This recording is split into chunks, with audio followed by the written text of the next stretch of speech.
Merci beaucoup, Pierre. Vous êtes-vous posé la question en franchissant le seuil de votre boulangerie-pâtisserie? Comment sont fabriqués les éclairs au chocolat, tartes au citron, millefeuilles, tous ces gâteaux si appétissants en vitrine? Saviez-vous qu'un croissant sur 2 vendu dans les boulangeries serait industriel? Regardez, nous vous dévoilons les secrets de fabrication de ce patrimoine gourmand. Pâtisserie, l'arrière-goût des gâteaux. Retour sur ce reportage de Laura Aguirre-Descarcères et Mathieu Régnier. Paris, extérieur, nuit. Côté coulisses. En pâtisserie comme au théâtre, tout se joue avant le lever de rideau. Les premiers rôles ce soir, ce sont ces centaines d'éclairs. De petites mains en prennent soin. C'est des vrais petits bijoux, du coup, il faut faire attention à ce que ce soit bien droit, que ça ne coule pas, ça reste brillant. C'est délicat, c'est de la précision, et puis c'est vrai que là, il y a la beauté. Metteur en scène, Christophe Adam. Bonjour. Chef pâtissier depuis plus de 20 ans. C'est la même que d'habitude, la pâte à choux, ou vous avez changé un truc cette nuit? On a mis de l'amour, chef. Ah, de l'amour, c'est beau ça. On a mis de l'amour. Tout doit être prêt pour le lendemain matin. Là, le petit morceau qui... Et chaque détail compte. C'est important. On a toujours l'impression, oui, c'est beau, c'est de la pâtisserie, mais non, c'est 5 minutes de finition par éclair, donc c'est très très long. Christophe Adam a choisi de se spécialiser. Il ne fait que des éclairs. Ça, c'est chouchou caramel, crème caramel, le glaçage et les cacahuètes grillées caramélisées sur le dessus, trempées dans le chocolat au lait, et ensuite c'est poudré, c'est de la poudre d'or, et vous allez voir, c'est comme un maquillage. Une dernière touche avant d'entrer en scène. Quelques heures après leur fabrication, les éclairs arrivent dans cette boutique, au cœur de Paris. Manipulés avec précaution, sous les yeux des premiers spectateurs. La mise en scène est étudiée, les éclairs vendus comme des produits de luxe. C'est une crème en mascarpone et caramel beurre salé à l'intérieur. Le deuxième, c'est l'éclair vanille noix de pécan. C'est une crème à la vanille avec noix de pécan caramélisée par-dessus. Et suscite chez les clients des commentaires sans équivoque.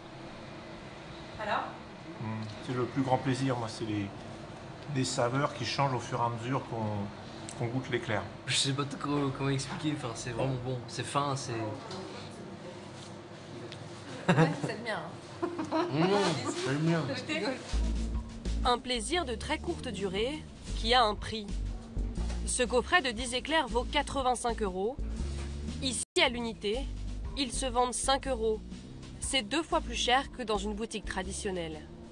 On n'achèterait pas tous les jours, mais voilà, un petit plaisir de temps en temps, voilà ça. Si la qualité est là, ça ne me dérange pas. Mais cette pâtisserie de luxe, artisanale, est aujourd'hui une exception. Éclairs au chocolat, tartelettes, macarons, ces desserts symboles d'une tradition culinaire, sont aujourd'hui très souvent produits de façon industrielle. De plus en plus de boulangers-pâtissiers achètent ces gâteaux sur catalogue. Ils nous les revendent ensuite, sans indication sur leur fabrication. Pourquoi certains artisans renoncent-ils au fait maison? Comment sont fabriquées ces pâtisseries standardisées?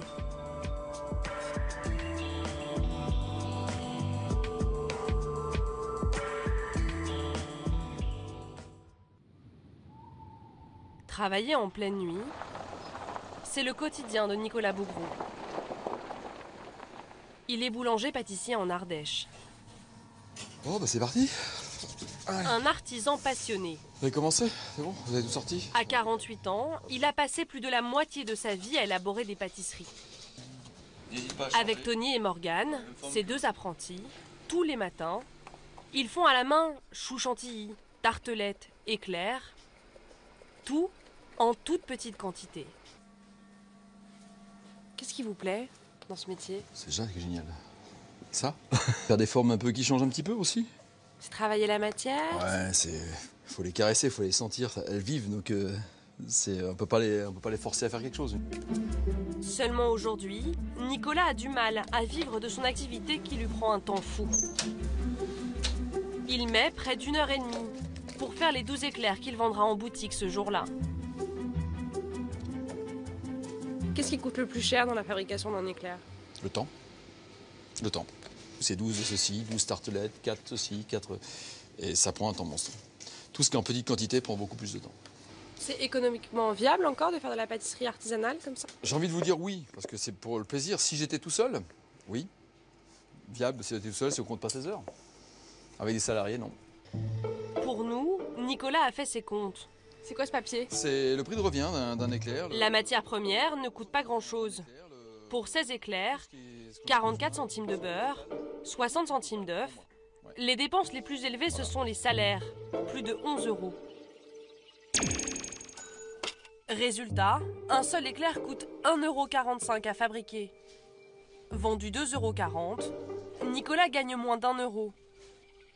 Pas assez pour garder ses 2 apprentis. Il va devoir s'en séparer. Pour moi, c'est une déception énorme. Pourquoi?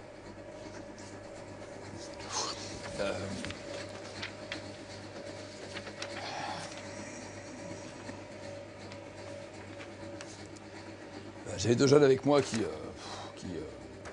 je les emmenais au bout, quoi, les emmenais au bout de leur CAP. C'était moi, c'est une fierté aussi de ma part. Puis l'avenir, c'est eux, c'est pas moi. Mais quand je vois actuellement, j'ai pas le choix, quoi. Malheureusement, c'est soit leur salaire, soit les fournisseurs à payer. Et j'ai pas d'autre choix. Dans le cas de Nicolas Bougreau, la pâtisserie artisanale n'est donc pas rentable. Difficile à admettre pour cet artisan qui a l'impression de bien faire.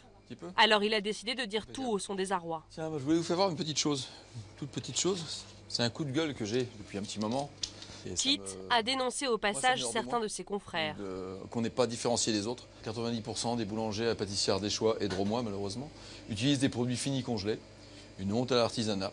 Un exemple, les croissants, les pains au chocolat cru, les palmiers, les chaussons aux pommes, des entremets finis, juste décor et juste fait maison. Ouais, je suis un peu outré. Par moment, je me dis à quoi je sers? À quoi ça sert de faire tout artisanal? Un combat que Nicolas a le sentiment de mener un peu en solitaire. Une autre pâtisserie gagne du terrain, et celle-là est industrielle. À Bordeaux, nous avons rencontré l'un de ses nouveaux visages. Grégory Fouret va nous donner les recettes de sa réussite. Pour développer son affaire, il mise sur l'industriel et le surgelé. Aujourd'hui, il est à la tête d'une trentaine de boutiques, où il propose tous les classiques. Une offre en boulangerie traditionnelle. Pour le reste, on est sur une gamme qui est très large. Avec des traditionnelle. Grégory Fouret a souvent ce mot à la bouche, mais dans l'arrière-boutique, les méthodes de fabrication sont un peu différentes. Ici, pas de pâtissier diplômé, trop cher à rémunérer. Là, je fais une tartelette aux framboises, donc je les mets par-dessus. Ce jour-là, c'est Lorraine qui s'occupe des tartelettes. Déco. Et du coup, sur la pâtisserie, vous avez un diplôme Ah non, pas du tout. Moi, à la base, j'étais esthéticienne en fait. Et du coup, après, moi, j'adore faire les pâtisseries, les gâteaux, tout ça. Vous n'avez pas du tout appris à faire des pâtisseries en fait? Non, pas du tout. Après, c'est vraiment moi-même. On décore comme on veut. Ici, Lorraine fait surtout de la pâtisserie en kit. Les fonds de tarte arrivent tout prêts, comme la plupart des ingrédients utilisés dans cette boutique.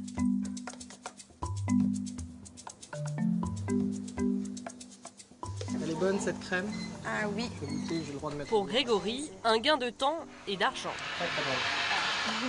On a décomposé en fait un produit qui était complexe en tâches élémentaires simples. Sinon, on se condamne, entre guillemets, à l'artisanat. Pour augmenter encore sa rentabilité, sur certains desserts, Grégory ne fait plus rien du tout. Alors ici, nous sommes dans la partie négative.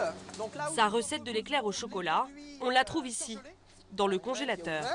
Les éclairs au chocolat. Les éclairs en sachet, prêts à l'emploi. Et son hygiène. Voilà, si on veut le vendre demain, on va le faire décongeler aujourd'hui en chambre froide positive. Alors, l'étape d'après, c'est la décongélation. Les éclairs vont décongeler ici pendant 8 heures. Dans une chambre froide. Avant la dernière touche, elle, 100% maison. Puis derrière, on va apporter une touche de finition. Ça, c'est la seule étape que vous allez faire là Alors, sur ce produit-là, oui.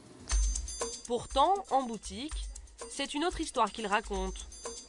Une machine à pétrir le pain est installée sous le regard des clients, quitte à susciter une certaine ambiguïté. Est-ce que du coup le consommateur peut pas être un peu dans la confusion puisqu'il voit que vous faites le pain, Donc, s'imaginer que vous faites C'est évident. absolument tout. C'est évident. Le consommateur peut comprendre qu'on fabrique tout. D'ailleurs, la plupart du temps, cette confusion s'installe. Éclair, café, chocolat. Est-ce que vous savez d'où viennent ces produits? J'espère qu'elles sont fabriquées ici. C'est vrai que j'ai jamais demandé, mais je pense. Elles sont bonnes, leurs pâtisseries. C'est vrai qu'ils font des bonnes pâtisseries. Donc oui, je pense que c'est fabriqué directement ici, comme leur pain. L'éclair est vendu 1,90 €. Grégory l'a acheté 70 centimes. Alors, d'où viennent ces pâtisseries à prix cassé? Nous avons sollicité les plus grands acteurs du marché, ceux qui fabriquent ces pâtisseries industrielles. Ils n'ont pas souhaité donner suite à nos demandes. Pour les rencontrer, nous allons à Lyon, dans un grand salon consacré à l'alimentation. Ici s'exposent avantageusement les pâtisseries surgelées, entremets, tartelettes et petites bouchées. Pour assurer la promotion de ces produits industriels, il y a même des chefs meilleurs ouvriers de France, d'école bleu-blanc-rouge, pour vanter le surgelé. Et dans ce salon, en bonne place, les industriels de la pâtisserie que nous avons cherché à contacter. Nous allons à leur rencontre en caméra discrète. Ils nous confirment que le secteur se porte bien. Et vous avez beaucoup de clients boulangers-pâtissiers? 90% de vos clients. Vous en vendez combien des gâteaux surgelés, pâtisseries surgelées? Ouais, je saurais pas vous dire, c'est énorme. On a des usines qui tournent constamment là-dessus. Donc, ah ouais? Ça fait 20 ans qu'on est sur le marché déjà. Et entre il y a 20 ans et aujourd'hui? Le catalogue, il a triplé, quoi. Et la demande a été multipliée par 10. Et par exemple, vous êtes fabricant, du coup? Fabrique. Ça. Et du coup, les religieuses comme ça, vous en faites combien? Ouais, elles se près de 300 millions d'euros. Le chiffre d'affaires. Donc vous imaginez que ça fait quand même quelques quantités. Ouais. 300 millions 300 millions d'euros de chiffre d'affaires? En moyenne, sur le marché français. Alors comment fabriquer des pâtisseries par milliers? Un industriel a accepté de nous montrer ses méthodes de fabrication. Il travaille surtout avec les grandes surfaces. Son usine se trouve en Normandie. Une petite armée d'éclairs, sous l'œil fier de Patrick Georget, le PDG. En 25 ans, il a monté un petit empire de la pâtisserie industrielle qui fabrique 13 millions de gâteaux par an. Sur 10 000 mètres carrés, des hommes, mais surtout des machines. Et là, on est en train d'emballer les éclairs. La toute dernière ligne de fabrication est ici, celle de l'éclair, la pâtisserie la plus vendue en France. Qu'est-ce que c'est ça? Alors ici, c'est un appareil qui fabrique la crème pâtissière à chaud. Tous les ingrédients arrivent par ces tuyaux. La poudre de lait qui arrive ici, on a le sucre qui arrive derrière par des systèmes de pompage. Tout est entièrement automatisé. Dans ces cuves, 500 kilos de pâte à choux, standardisée, dont la recette ne change jamais. Donc on a la traçabilité du produit. Tout est fait automatiquement, il n'y a plus qu'à, entre guillemets, surveiller. Vous êtes un pâtissier informaticien? Voilà, à peu près. Le pâtissier du 21e siècle. Le pâtissier moderne, c'est surtout elle. Cette ligne de production très efficace. 8000 éclairs par heure, 4 millions par an. La ligne tourne en continu. Seule une dizaine de salariés ce jour-là sur la chaîne de production. La touche finale également est automatique. Résultat, l'éclair sort à un prix très compétitif, environ 50 centimes d'euros, 3 fois moins cher que celui du pâtissier artisanal en Ardèche.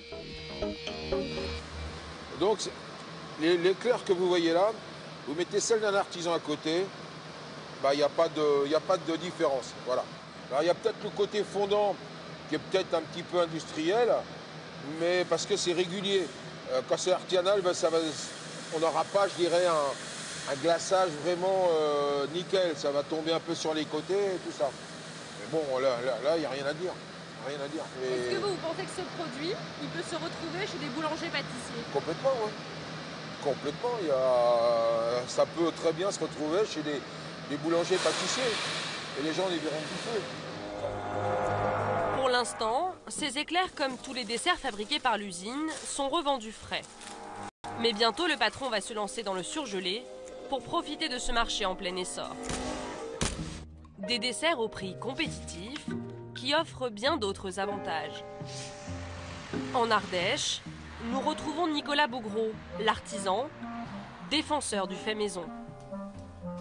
Nous lui avons demandé de prendre rendez-vous avec un commercial qui travaille pour le leader de la pâtisserie surgelée. Quels arguments va-t-il utiliser pour séduire Nicolas? Nous filmons la rencontre en caméra cachée. Hop, voilà, bonjour. Vas-y, rentrez. Bonjour monsieur. Ah. Bonjour. Bonjour. On se connaît. Le commercial nous présente sa gamme et nous glisse même quelques conseils. En pâtisserie, vous avez tout ce qui est clair. Prenez ici les maxi, parce qu'ils sont beaucoup plus larges que ceux-là. Ceux-là sont très fins et plus longs. Mais ici, ils aiment bien ce qui est gros. Premier argument mis en avant, la marchandise est très pratique, à un point que l'on n'imagine pas. Et du coup, il y a quoi à faire? Rien, vous ouvrez le carton, vous sortez, vous laissez décongeler.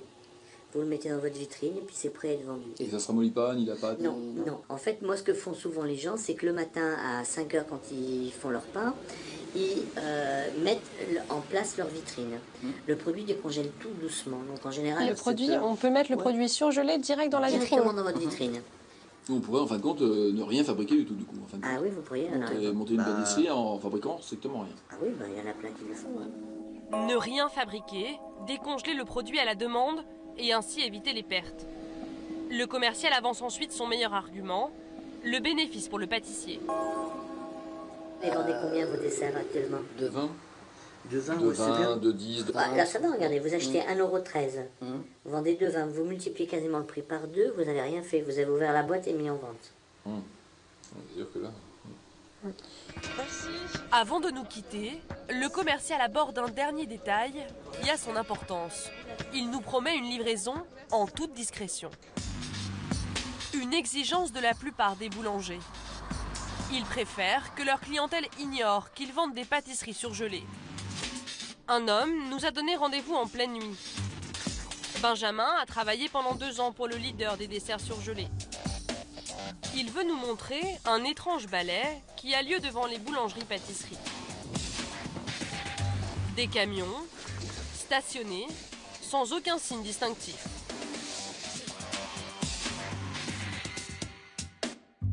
Le camion est blanc, donc on voit qu'il n'y a rien écrit dessus. Pourquoi? Ils souhaitent que ça ne se sache pas. Donc ils prennent beaucoup de précautions, comme les camions, comme les lieux de livraison, les horaires de livraison. C'est pour ça qu'on est ici à 5 h du matin. C'est systématiquement comme ça, les horaires? Oui, parce que ce serait compliqué dans une boulangerie à 10 h du matin de laisser passer les gens. Afin que le livreur passe au milieu des gens avec leur carton de surgelé, quoi. Avec marqué en gros éclair au chocolat. Nous décidons de suivre ce livreur pour en savoir un peu plus sur sa cargaison. Et là, vous allez livrer combien de clients aujourd'hui? Oui, j'en ai 23, 24. Et combien de boulangers pâtissiers? 7 ou 8. 7 ou 8 sur 24 boulangers pâtissiers. C'est impressionnant, là, il y a 300 colis, c'est ça? Ouais, un petit peu plus. Qu'est-ce qu'il y a dans ces cartons? Il y a de la marchandise. Le client, un pâtissier. Vous vous faites livrer quoi, là? Vous vous faites livrer quoi? Pourquoi? Ah oui, parce que je suis journaliste et je me renseigne. Bah non, mais je ne peux pas répondre à ces questions-là, c'est quoi ça? Bah, je vous pose la question. Non, mais je ne regarde pas, madame. Pourquoi? C'est personnel. Bah, c'est personnel, ça va à vos clients, après. Mais c'est quoi ce truc? Bah, je vous pose la question, c'est des pâtisseries surgelées? Non. Mais ça ne regarde pas. Mais pourquoi vous vous énervez, monsieur? Ce qui se passe ici, ça ne regarde pas. Qu'est-ce que c'est, du coup? Mais c'est fini, oui, ou quoi?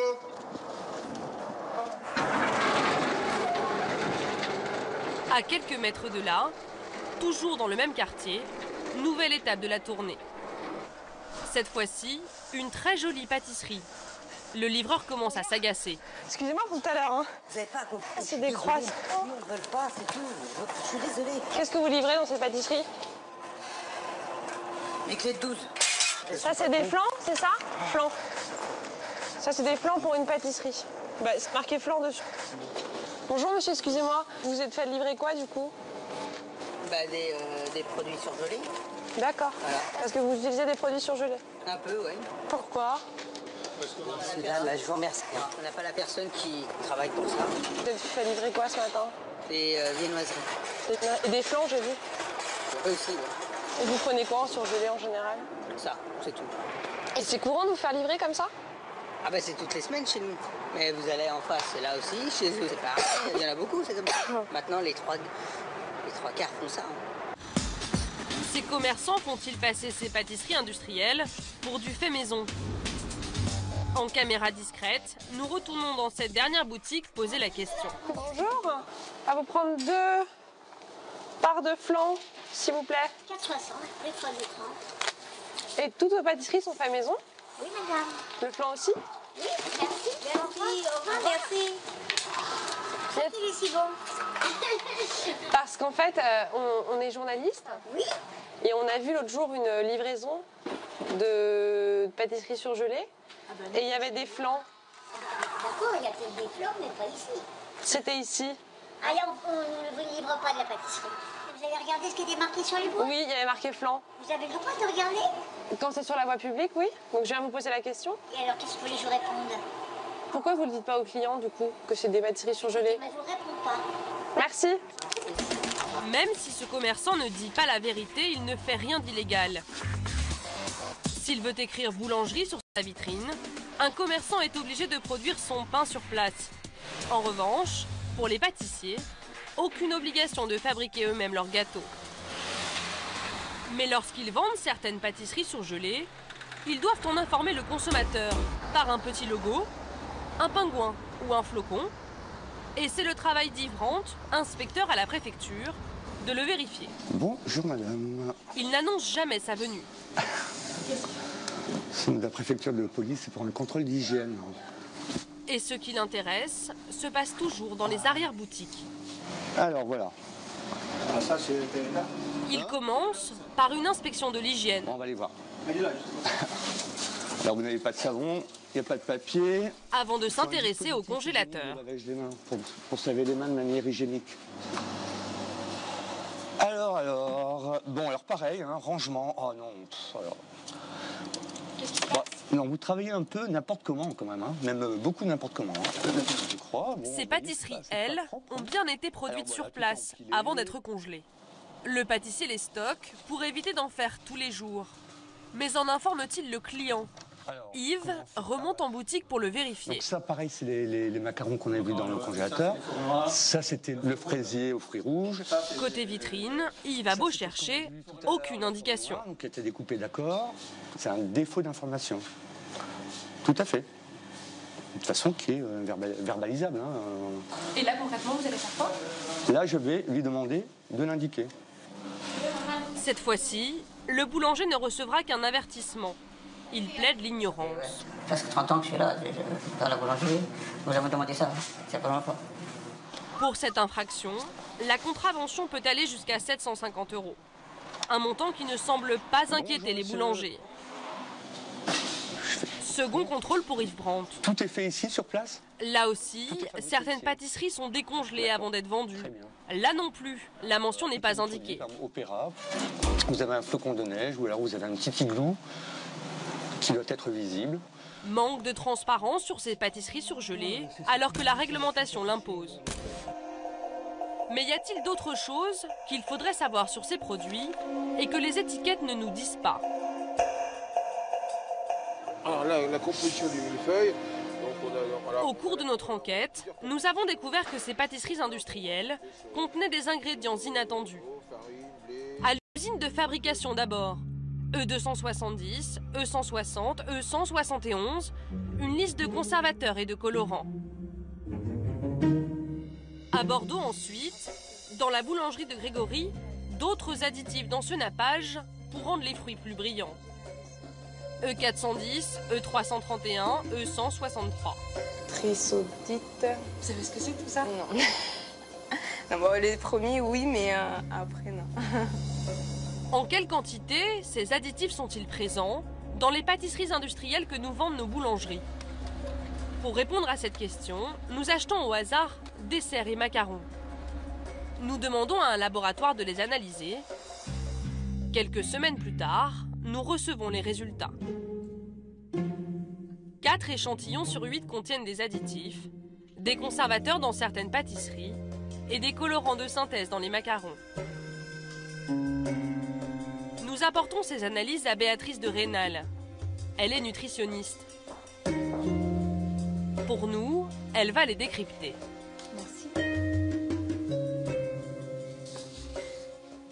Alors en fait, ces analyses, elles montrent que tous ces produits-là sont conformes à la réglementation, qui sont absolument pas dangereux pour la santé. En revanche, c'est quand même un petit peu bizarre de retrouver des conservateurs de l'acide sorbique dans un éclair, parce que ça n'a pas lieu d'être et un pâtissier ne met pas d'acide sorbique dans un éclair.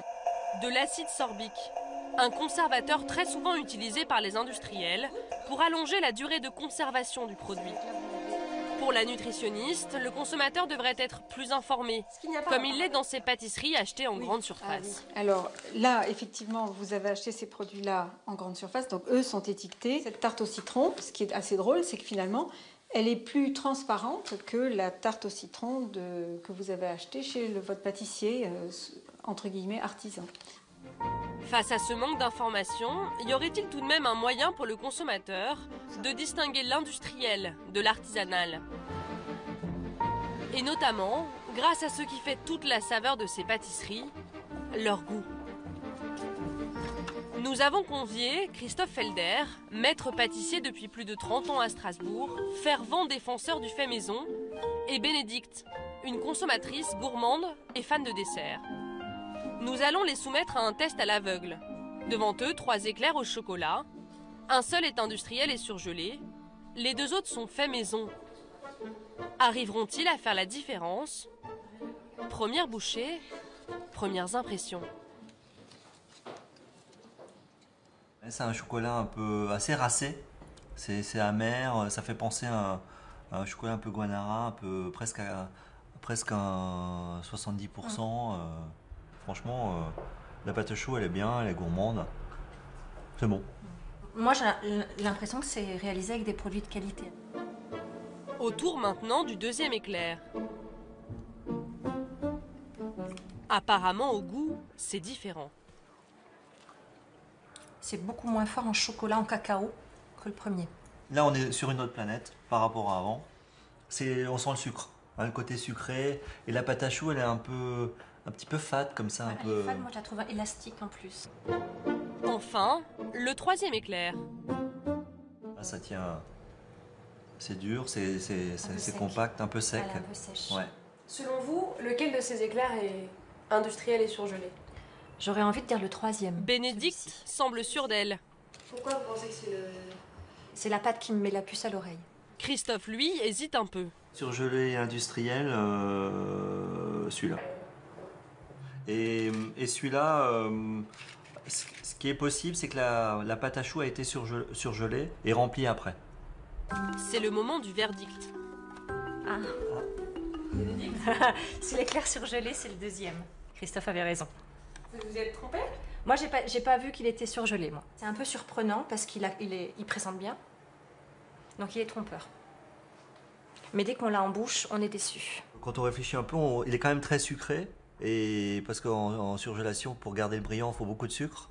Et donc ça me paraissait un peu suspect. En tout cas, dans le goût de la pâte à choux, on sent un goût de congélation. Même pour les palais aiguisés, difficile parfois de distinguer l'industriel de l'artisanal. Mais il y a un éclair qui les a mis d'accord tous les deux. Pas de surprise. C'est quel éclair du coup? C'est le premier. Le premier, un éclair plutôt haut de gamme, fait maison. C'est aussi le plus cher, il coûte 3 €. Il faut faire ces tests-là et pour s'ouvrir et donner envie de manger de bons éclairs comme l'éclair haut de gamme, qui est pas beaucoup plus cher. Hein. On est à 2,50 et 2,10 pour 50, 60 €, 60 centimes de différence. Il n'y a pas photo. Ces éclairs faits maison, au goût si particulier, des artisans y croient encore. Face à la multiplication des desserts industriels, ils n'ont pas abdiqué. Le boulanger-pâtissier ardéchois Nicolas Bougreau est de ceux-là. Bonjour. Après avoir passé une partie de la nuit à fabriquer ses pâtisseries, il entame une 2e journée de travail. Il est professeur au centre de formation des apprentis de la région. C'est génial de transmettre. Donner le maximum comme j'ai pu avoir moi quand j'étais plus jeune. C'était d'avoir les bonnes bases. Allez, messieurs, dames, en route, on y va. Enseigner son savoir-faire à ses élèves, les initier au secret de cette tradition pâtissière française. Avec les techniques, T'appuies dessus et tu fais un boudin. les bons dosages pour qu'ils décrochent leur CAP. Normalement, tu dois en faire avec ce que t'as comme recette, t'en fais 16 à 18. Goûte. Goûte, tu vas voir. Et surtout, éduquer leur palais. Qu'est-ce que t'en penses? Oh putain. Voilà, t'as compris. Range avec le fondant, mec, même. Mais combien de ses élèves, Il est bon le fondant. C'est bien? auront à cœur comme lui de faire leur pâtisserie? Nicolas Bougreau a un espoir secret. Permettre une vocation et peut-être découvrir parmi eux, un jour, la graine d'un grand chef pâtissier.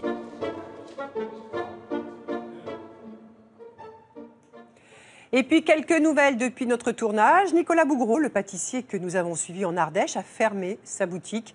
Par ailleurs, les pâtissiers demandent toujours que leur profession soit plus réglementée. C'est la fin de cette émission. Merci d'être resté avec nous. Vous connaissez notre adresse internet france2.fr pour nous faire partager vos commentaires et vos remarques sur les reportages de ce soir que vous pouvez également revoir sur cette page. Notre prochain rendez-vous, Guylaine. Alors c'est samedi à 14h pour Mon Envoyé spécial, l'émission dont vous êtes les rédacteurs en chef. Votre choix s'est porté cette semaine sur une enquête d'actualité sur le diesel. 6 voitures sur 10 roulent avec ce carburant. 15 millions de personnes en seraient victimes. Bonne fin de soirée sur notre chaîne. Tout de suite, c'est complément d'enquête avec cette question sur notre profession. Journalistes tous vendus. Bonsoir à tous. C'est à vous, Nicolas Poincaré.